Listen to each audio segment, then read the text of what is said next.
77వ గణతంత్ర దినోత్సవ వేడుకలు ఈరోజే అంగరంగ వైభవంగా తెలంగాణ రాష్ట్ర వ్యాప్తంగా జరుపుకున్నాం. కానీ కంటోన్మెంట్కి మాత్రం 77 సంవత్సరాలు వచ్చినా కూడా గణతంత్ర దినోత్సవాలు రాలేదు అని చెప్పుకోవచ్చు. మరి ఎందుకు 150 డివిజన్లను 300 డివిజన్లు చేసి జిహెచ్ఎంసీని మహా జిహెచ్ఎంసీని చేసినా అని చెప్పుకుంటున్న పాలకులు కావచ్చు, కేంద్ర రాష్ట్ర సర్కార్లు కావచ్చు. ఇక్కడ కంటోన్మెంట్ ఎమ్మెల్యే శ్రీ గణేష్ ఆధ్వర్యంలో 7వ రోజుకు చేరుకుంది. కంటోన్మెంట్ విలీనమే లక్ష్యంగా ముందుకు వెళ్తూ ఉన్నారు ఎమ్మెల్యే శ్రీ గణేష్.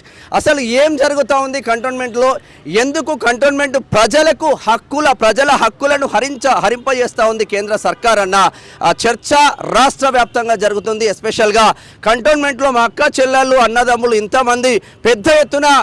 పెద్ద ఎత్తున గుమిగుడిలు అంటే ఆ వర్షన్ ఎంత పెద్ద ఎత్తున ముందుకు వెళ్తుందో ఒకసారి చూసే ప్రయత్నం చేద్దాం. ఎమ్మెల్యే శ్రీ గణేష్ గారు ఉన్నారు, ఒకసారి మాట్లాడే ప్రయత్నం చేద్దాం. అసలు ఏం జరుగుతుందన్న, ఎందుకు ఒక అధికార పార్టీ ఎమ్మెల్యేగా ఉండి రిలే నిరాహార దీక్షలు ఎందుకు చేయాల్సిన ఆవశ్యకత ఏర్పడేది?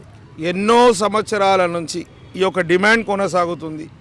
మా దగ్గర 2015 జనవరి ఎలక్షన్ అయితే 2020లో భారత రాజ్యాంగం ప్రకారం ప్రతి 5 సంవత్సరాలకు ఎలక్షన్ ఏ విధంగా ఉండాలంటారో అదే మాదిరిగా మాకు 20లో రావాల్సిన ఎలక్షన్ 26 అయినా ఎలక్షన్ పెట్టలే. సరే, వారు నామినేటెడ్ వ్యవస్థని కొనసాగిస్తున్నారు.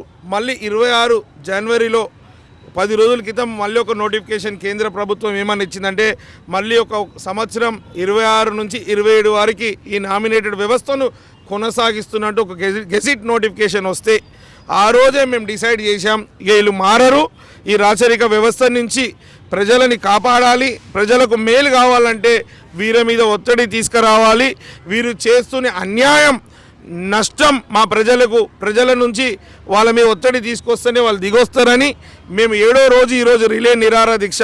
ఒక పక్కకేమో ప్రతి సంవత్సరం గెజిట్ నోటిఫికేషన్లు ఏం చెప్తారంటే 1 ఇయర్లో ఏమైనా కావచ్చు, అంటే ఏంది ఎలక్షన్ అయినా పెట్టవచ్చు, మెర్జర్ అయినా పెట్టవచ్చు అని చెప్పుకుంటూ వచ్చారు. 3 సంవత్సరాల క్రితం ఒక కమిటీ కూడా ఏర్పాటు చేశారు.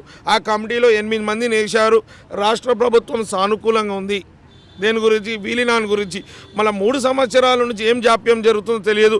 భారతదేశంలో కేంద్ర ప్రభుత్వానికి వాళ్ళకి కావాల్సిన ప్రతిదీ అర్జెంటుగా చేసుకుంటారు. నోటుబందీ కానీ, జిఎస్టీ కానీ ఎంత తొందరగా చేసుకురు. వాళ్ళకి అవసరాలన్నీ తొందరగా చేసుకుంటారు.